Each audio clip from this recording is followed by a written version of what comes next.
Hello and welcome to Hot Topic. I'm Hugh Richards. This week I'm with Melanie Onn, Labour candidate for Parliament for Great Grimsby, hoping to go into the House of Commons at the general election in May.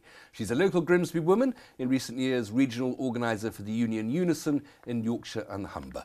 Melanie, welcome. Thank you for coming on. Thank you.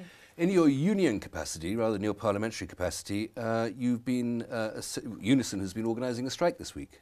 Yes, absolutely. We held a 4-hour stoppage for staff working in the NHS. It's the first time in 32 years, I think, that NHS staff have actually taken strike action. It has been over pay.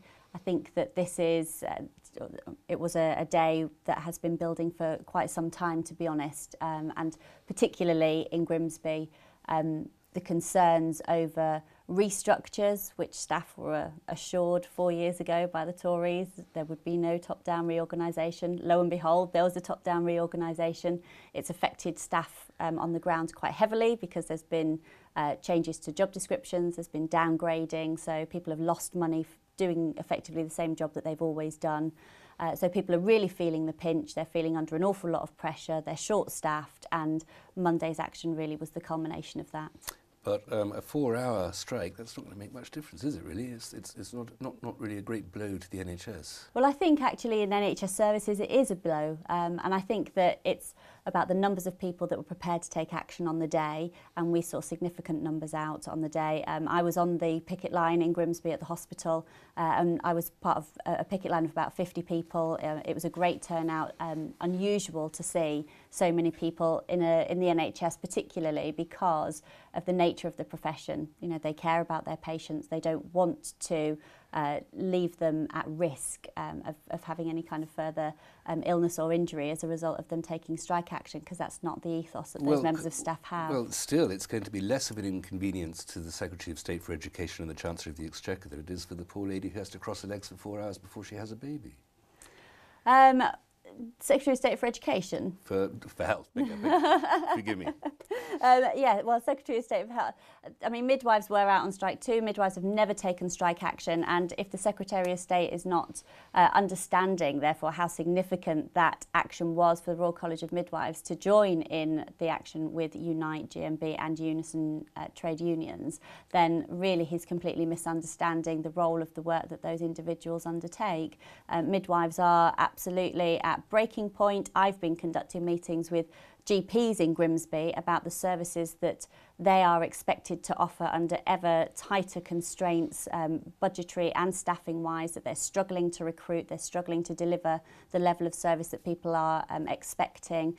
We've seen walk-in services closing. So, you know, the NHS actually is really experiencing, you know, a massive squeeze in terms of the public sector when we were promised that spending would be ring-fenced to protect the NHS. So that's why I was pleased to support the individuals who took strike action on Monday. Another issue concerning pay last week was perhaps an unfortunate phrase from Lord Freud, the Welfare Reform Minister, concerning the pay for disabled people. I'd say it was more than an unfortunate comment. I mean, indicating that you know, employers should be permitted to pay individuals with disabilities as little as £2 an hour for their efforts on the basis that they are not worth as much as everybody else. I just think absolutely disgraceful, discriminatory comments that I cannot believe came out of a senior politician's mouth. Well, the point, I think it was, he took that phrase, it came from, he was responding to a question that was given to him, although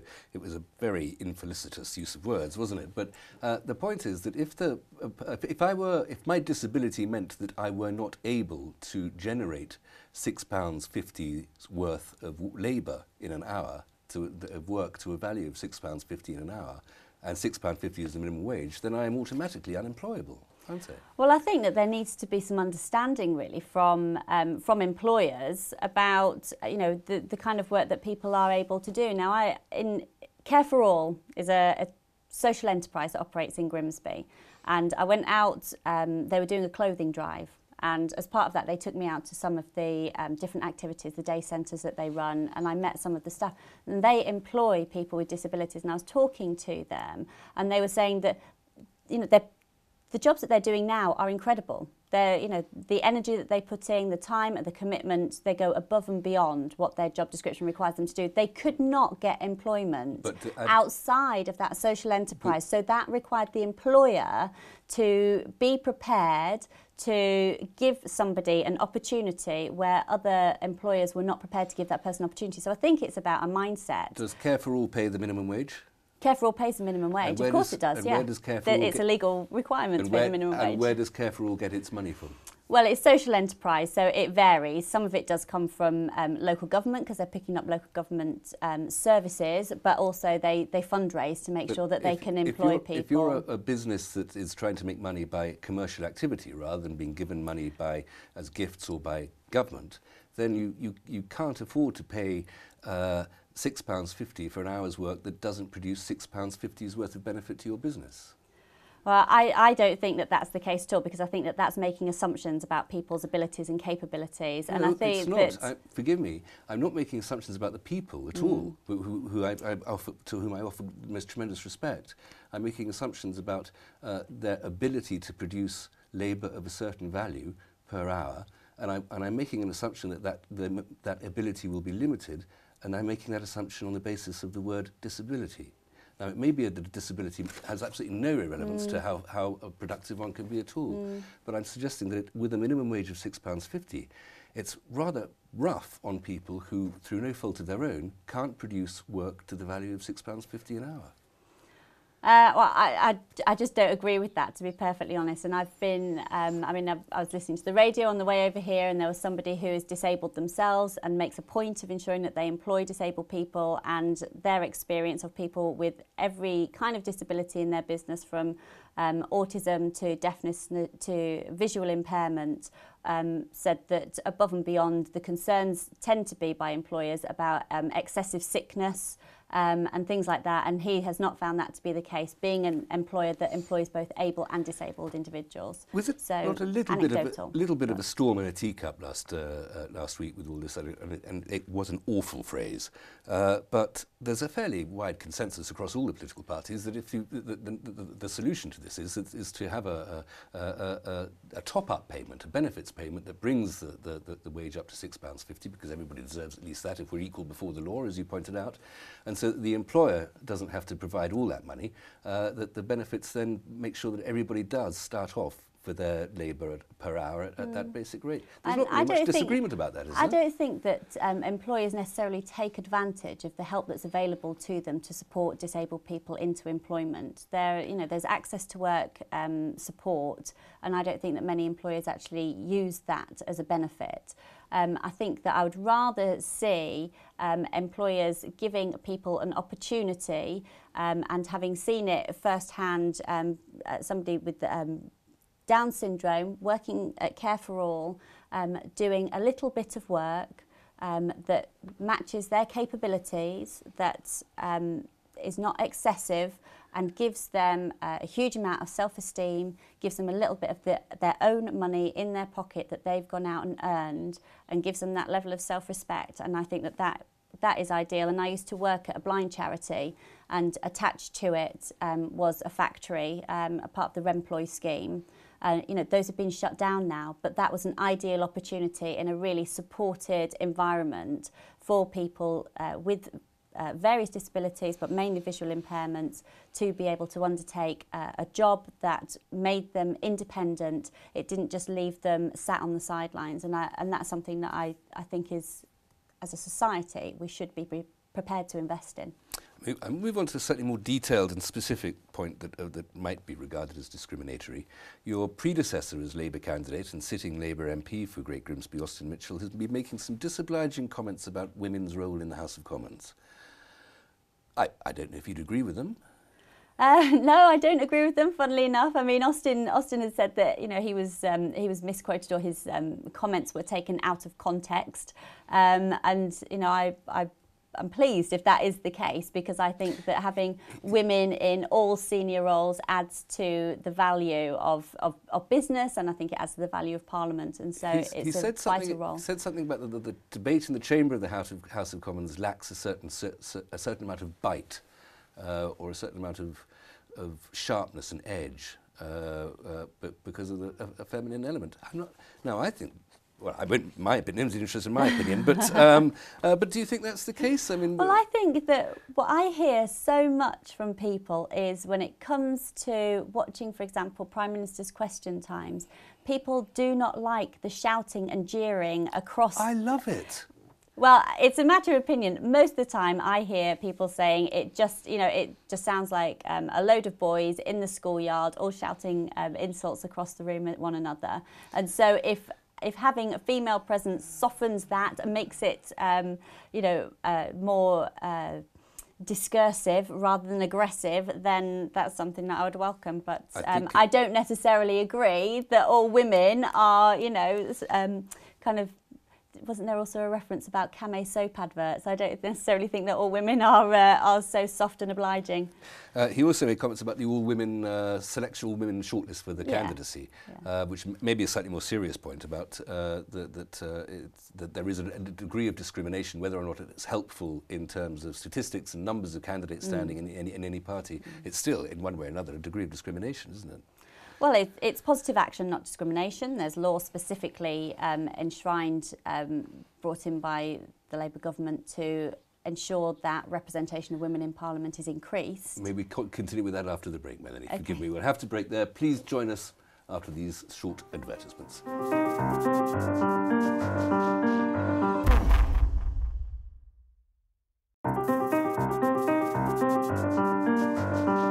Welcome back to Hot Topic. I'm talking to Melanie Onn, the Labour Party's parliamentary candidate for Great Grimsby at next year's general election. Melanie, we stopped there just when we were talking about the idea of the all-female selection list for Labour Party parliamentary candidates. That not necessarily meritocratic, but they have some merit.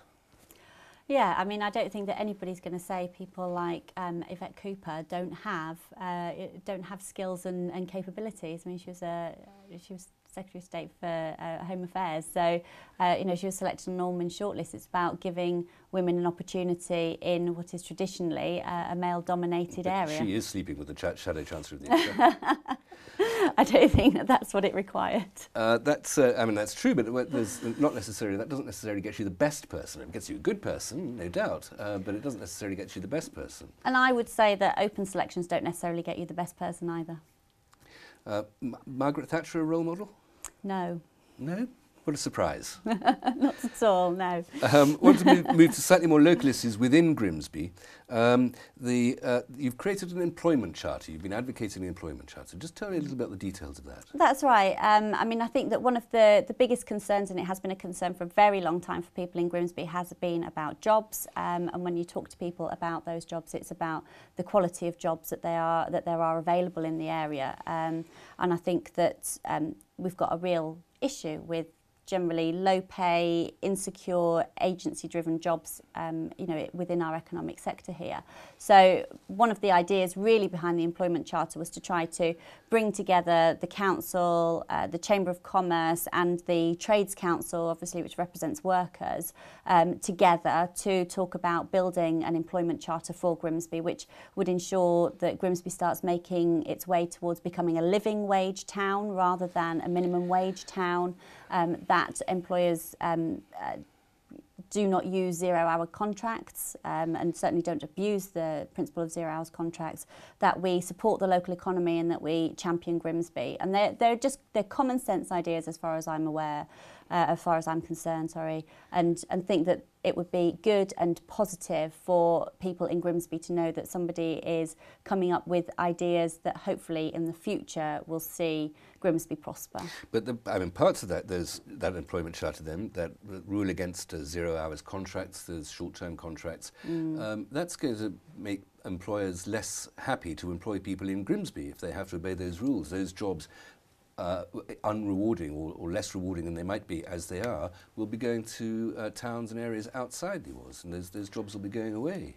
I don't think so. I mean, I think what we've got in Grimsby, certainly with a lot of companies, that they're here because they've got a commitment to the town, and not having that hasn't seen other companies stay in the town. You know, if they're going to go, they go, and I would hope that if companies are invested in the area, that they will want to invest in their workforce and invest in the local community by supporting it. Talking of employment, employment nationally has fallen, unemployment has fallen Yes. faster than it ever has before since records began last month. The present coalition government's doing a splendid job. Well, I would question those figures in all honesty, because I don't see how that can be the case. Working as a trade union officer, I'm seeing people being either made redundant from their roles or being sacked from their roles for quite spurious reasons, because employment law, of course, has been relaxed and pushed further in favour of the employer than the employee. So I question exactly what those jobs are. I think that there is a huge rise in enforced self-employment. And I do think that the jobs that are out there that are being offered are of poorer quality. So you will find that they're being offered on 0 hours contracts, or they're not what I would consider to be decent, proper jobs. They are jobs based on commission. So people are not actually getting paid properly for the work that they're undertaking, and it's just a way of massaging the figures. When you say forced self-employment, Yes. I mean, presumably there isn't actual violence involved in this. You're forced into self-employment because the alternative is unemployment.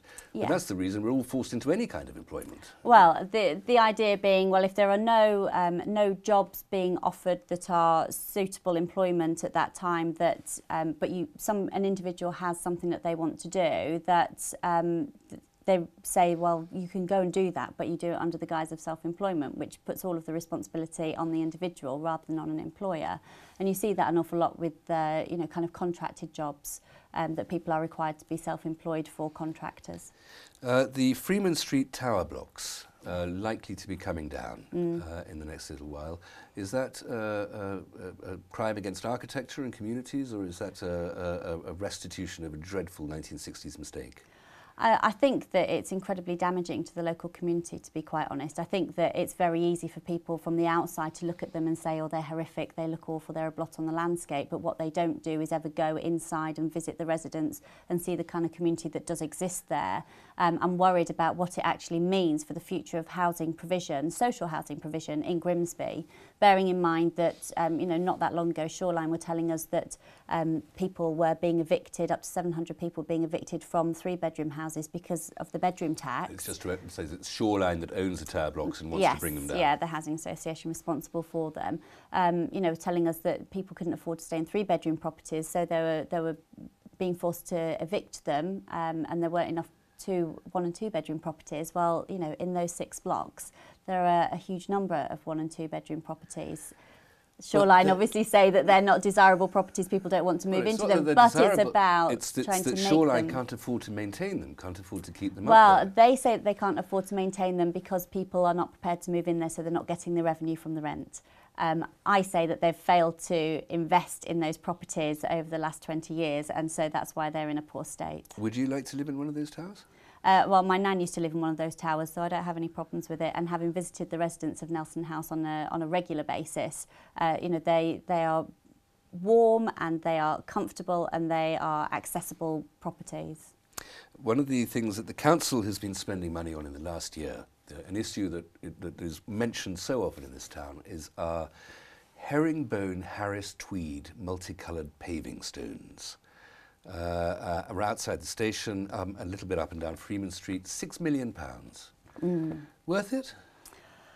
I like the concept of shared space. As a driver, it means that I slow down and I accommodate pedestrians, so I welcome that initiative. I think that that's great. It's disappointing, I think, for people to see £6 million go into paving that doesn't seem to be settling very well in the town centre. No, in bus queues, it does seem to be an issue, although it is becoming less of an issue. And I think when we're talking about £6 million, we have to remember that it has been spread in 2 different areas of the town for years and years. It's been promised that there would be reinvestment in Freeman Street. It's this Labour Council that's reinvested in Freeman Street. Better lighting, better paving, investment in the market, which is excellent. Better Working lighting, with the Freeman. not necessarily better paving. No, matter of opinion. but not coming up as not having to be repaired as it is in Top There was already Town. lighting. There was already paving upon which one could walk without getting an epileptic fit.